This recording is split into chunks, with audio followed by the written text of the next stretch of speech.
This is Made for More Living with Johnny Jennings, powered by eXp Realty. Online at madeformoreliving.com. Matt, do you know what a whoop is? A whoop? Like, how do you spell it? WHOOP. Isn't that like some kind of inappropriate song that somebody came out with a while ago? Whoop, there it is, that one? No, oh gosh. Whoop, there it is. You know, I remember my parents would make there jokes. There it is. Shakalaka, shakalaka. You don't know the words. So, no, really, what is a whoop? No, wait, before we move on from this whoop, there it is thing. Whoop, like, I remember when my parents... Who sang that song? I have no idea. It's from the 90s, right? I'll take your word on it. You got more miles on the odometer than I do. But I remember when I was a kid, my parents would be saying things. I'm like, oh my gosh, you are so old. I think we're moving into that direction. that age where it's like, oh my gosh, the kids are like, you are so old. But no, but I bet you most people listening don't know what a whoop is. It's probably something new because you're all into gadgets and new technology. I'm always if trying. There's something coming out, you've got it.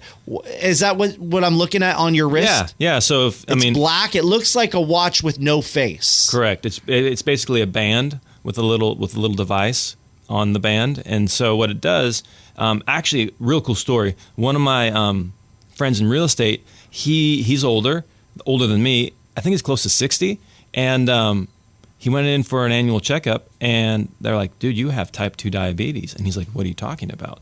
As he's shoving down a donut? Yeah, as he's eating a donut. What are you talking about? He skateboards, he snowboards. Oh, wow. He mountain bikes. Like, he's a very active guy, and he's like, what do you mean? And so, anyways, he's like, I'm going to fix this. I do not want to be on medication. And so one of the things he did to track his health was he got a Whoop. And what these things do is they track your stress, they track the sleep, the quality of your sleep, how much you're exercising, your respiratory rate. It's basically like the Apple Watch on steroids. Okay. And then you can create communities in there, and like so he and I are on there, and our buddy JJ Mack is in there, and so we can compete against each other for who got the best sleep and stuff. But it's really interesting how accurate it is in terms of tracking your stress, like your stress level. So if you go through the day, it'll chart it for you. That's and awesome. You can be like, man, I was having a bad day at 2:00, and you can see, boom, on the Whoop. Can it give you instant responses or instant data so you know if you're feeling stressful right now? Maybe it vibrates or something and says, hey, you're feeling a little stressed right now. Maybe you need to go for a walk or calm down or take a deep breath. I don't know if it does that. That would be cool. That would help me, because then it does me no good if, like, later that night, I was stressed out. Well, yeah, I guess that would help me the next day. But anyways, so what's your point about this? Where are you trying to get? So my point on what this all has to do with real estate is a lot of people get stressed out when their home isn't selling, and they're uncertain as to why.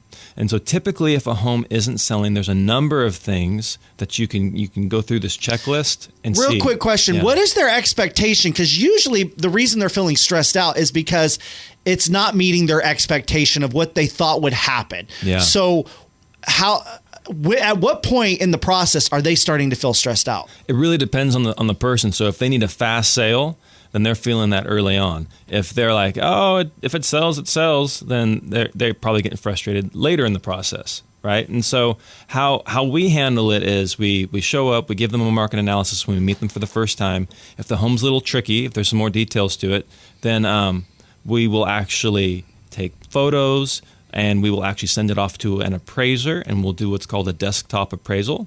And then we'll provide that to the client as well. So then that way they're like, hey, it's not just Johnny's opinion. This is also a local appraiser's opinion. And that gives them some clarity around the price. But sometimes people still think that their home's worth more, right? Every home is special. This is where you created memories. This is where you raised a family. You bought this house for some reason. Like, buying a home is no small purchase. And you decide to go out there and make that investment. And so when you go to sell that home, there's a lot of emotions tied up in it. And if your home isn't selling in the time frame that you thought it was going to sell for, or the offers aren't coming in at the price that you were wanting, there's stress around that. And so how we help with that is, one, we set the expectation about, hey, this is where the market is suggesting that you list your price or list your home. It's your house, your rules. You can do whatever you want, but this is where you should list it at. Typically, if a home isn't selling, either the marketing's not on point, the agent is not being responsive, or the seller is not being responsive in terms of letting people in the home. So if you only let somebody in the home on Tuesdays and Thursdays between 3 and 6, that's going to limit the amount of traffic you're getting in the home. Right. Right. And then the last thing that nobody wants to hear, but is often the case, is price. If the home's not selling and other homes in your neighborhood are selling and they're selling at a lower price, well, then maybe you need to consider a price adjustment. I like to say it's real estate. It's not rocket science. Right. So you just go through the checklist. Hey, is the marketing working? Are people seeing the home? Is the home being shown? Is it available to be shown? Okay, great. Okay, then maybe it's the price. Right. How do you, so if you're working with a client and they're frustrated that their home isn't selling in the first 2 weekends and they don't understand, what's that conversation when they call you up and they say, hey, Johnny, I don't know what's going on. I thought my home would sell in the first 5 days. It's such a great house. There's no problems with it. I mean, I grew up in this house. I have so many memories here. And, of course they have that sentimental connection with their home, right? Correct. That not everybody has when they go see the house. So how do you calm their nerves? Because like we were saying in the previous segment, it's about relationship, connection. How do you try to give them a little bit of peace of mind that, hey, because I mean, almost 100% of the time that home is going to sell when they work with you. Oh, absolutely. Yeah. So how do you reassure them? How do you give them a peace of mind? Well, hey, we've done this many, many times. Like the company that I have has sold over 11,000 homes in the last 40 plus years. And so there's a lot of experience here. We're not wet behind the ears. Right. We didn't just get a real estate license and go to a weekend seminar. Okay? Right. And so we know what we're doing. So when somebody's getting nervous, there's often miscommunicated expectations. So what we'll hear sometimes is, hey, well, my neighbor down the street sold really fast and for this amount of money. And I'll look up the sale and it's like, okay, it was actually on the market for 45 days and it sold for way less than what you think it sold right, for. because they don't have all the info. The neighbor the neighbor's moving out. Hey, I got great price on my home. He's all maybe a little skewing it a little bit more positive than what really went down. And so that, if we're able to correct that, then all of a sudden expectations have been reset to a realistic timeline. Right. And so typically what we'll do is, not typically, this is what we do religiously, is every single week we'll send out a written report about how many viewings the home had, how many times it's been viewed online, what the feedback has been, how the home's positioned in the market, and then we'll follow that up with a phone call every single week. So this isn't like the stock market where it changes minute by minute. A weekly update is more than enough. And so then we're also able to address questions at that time.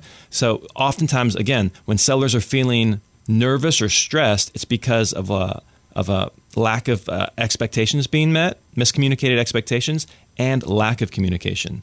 Because you're like, I haven't heard from my realtor in 2 weeks. Why is my home not selling? Okay, that's unacceptable. But if you're having a weekly phone call, okay, here's what's happening in the market. Here's how our marketing's working. Here's the feedback we're getting. Then all of a sudden it's like, okay, and then by the way, the average days on market in your neighborhood is 35. We've only been on the market for 14 days.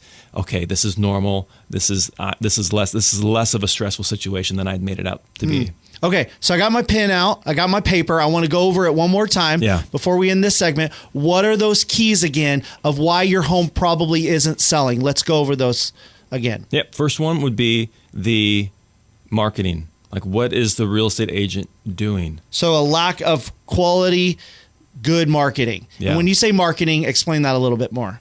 So what the traditional realtor's plan, this is not what we do, by the way, but the traditional realtor's plan is it's called the 3 Ps.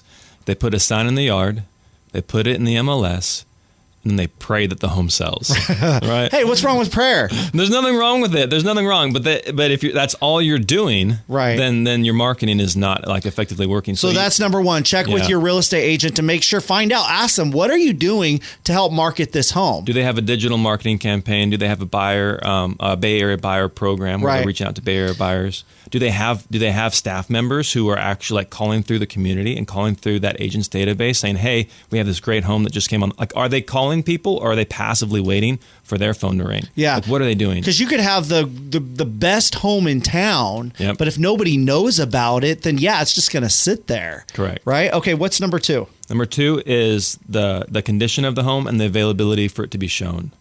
Explain that. So if the home is never available to be shown, the less people that go through the home, the less interest, the less offers you'll get. So you want to make it as available as possible. And what does that mean? What's a good amount of availability for a home to be open for people to visit and look at it? So ideally, you want to have it very, very available on the weekends. And ideally, you want it to be vacant, right? You'd prefer that. It sells faster when it's vacant, when you're not living in the home. Yeah, but most people who have a home, they're buying another home, and they have to buy that next home with the proceeds of the home they're in. Okay. And so if you don't, but we do have a buy before you sell program. We're able to purchase that next home, only have one payment, right? And so you're not paying two mortgages at one time. You're only paying one mortgage, and then that home that you're selling that you're currently living in, you've moved out of, and now it's easier to show and it's easier to get more people. Oh, wow, through. that's great. And what's that called again? Buy before you sell. Buy before you sell, and you can find more info on that at madeformoreliving.com. Got it. Madeformoreliving.com. Okay, so explain a little bit more about the condition. So you just want,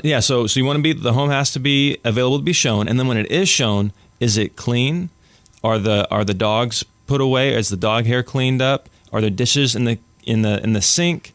Are the showers clean? Are the bathrooms clean? Or do they look like, your whole family came over for Thanksgiving and they just left? Yeah. Because we heard from someone who was struggling to sell their house, and oftentimes you get feedback from the buyer's realtors, and some of the feedback they had was, well, there was just too many clothes in the closet. Like the closets were just over full. And so that was just a hang up for a lot of people visiting the home. Like they just couldn't get it out of their mind that there was just so much stuff in the house. So much stuff. And so what we like to say is too, like, you're moving, you're putting the house on the market. You have to pack. Yeah. You're not staying there forever. Now, right. So just start the process. Get rid of the non-essentials. If it's summertime, pack up the winter clothes. Okay, number 3. And then number 3 is price. So this is the one that sellers don't like to have a conversation around. But oftentimes, if the realtor's doing their job, if the realtor's doing their job marketing, if the homeowner's doing their job keeping the home clean and presentable and available to be shown, then the only other alternative really is price. And so what we like to say is you really have 2 options. One, if your home's not selling at the price you have it currently marketed at, you can either make some improvements to the home to bring it up to maybe what would then demand or have that justify that price. Mm-hmm. That's option 1. Or option 2, you don't have to do anything, and we'll just reduce the price down a little bit. And so those are the 3 main things. So marketing, then the availability and condition of showing, and then the price. Yeah. Yeah. But you always try to make sure that it's priced right from the beginning. And you always say that you should probably be aggressive in the pricing, right? You cannot. With a good realtor, it's literally impossible. People don't believe me. This has been proven many times, but it is literally impossible to underprice a home. Like we've listed homes for 50%, half of what they're going to sell for, and they sell for at or above market value. At or above what the homeowner was expecting to get. Yeah. Record-setting prices in the neighborhoods. And what's the reasoning behind that? The reasoning is because if the marketing's working, enough people are seeing it, and it creates some excitement and some energy around the home. And then imagine if you were wanting to write an offer on a home, and the home's been on the market 30 days and you're the only offer. Like, why is nobody else offering on this home? Is there something about the neighborhood I don't know about? Are the neighbors weird? Right. Like it just creates a certain level of fear. It's funny. It's similar to, what are those thermoses that are popular right now? The Stanley Cups. Come on. What was it? 2 years ago, you could have got them for $1.25. Yeah. And now all of a sudden, everybody wants them. So the price skyrockets. That's actually a good way to sell a house, too. Is put in a whole bunch of Stanley Cups. Comes with a free Stanley Cup. It comes with a free Stanley Cup. Boom. Sold. Yeah. So, but that's why. That's why. And you can't underprice a home, but you can't overprice a home. Because if a home is overpriced, it's going to sit. Nobody's going to see it. You're going to start doing some price adjustments, and now people are getting why all the other homes are selling. Why is this home not selling? And then when you finally do get an offer, it might be a little bit lower than what you were expecting or hoping for, but you feel pressured, you feel stressed to take that offer because that's the only offer you've gotten in 90 days. Right. And so it's just not a pleasant experience. We highly recommend that you price it aggressively because you cannot undersell that home. Awesome. All right. And again, you can find more of this info at madeformoreliving.com. Johnny Jennings, #1 real estate company in Sacramento, madeformoreliving.com. What are we going to talk about in the next segment? Yeah. So in the next segment, we're going to talk about the alternative, why your offers aren't getting accepted. A lot of people are stressed, like, I'm submitting offers on homes and I've tried 4, 5, 7, 10 different times. Why are my offers not getting accepted? And how we're able to then step in and be like, okay, let's fix this. We're going to get your offer accepted. All right, that's coming up next. All right, real quick, and then we're going to get back to the show. If you're curious what kind of offers you would get on your home, or hey, maybe you want an all-cash offer, no matter what kind of condition your home is in, Johnny Jennings and the Tom Daves Real Estate team can help. Just go to tomdaves.com, type in your address, and bam, right away, you're going to get that info. Again, it's tomdaves.com, or give Johnny Jennings a call at 855-TOM-DAVES.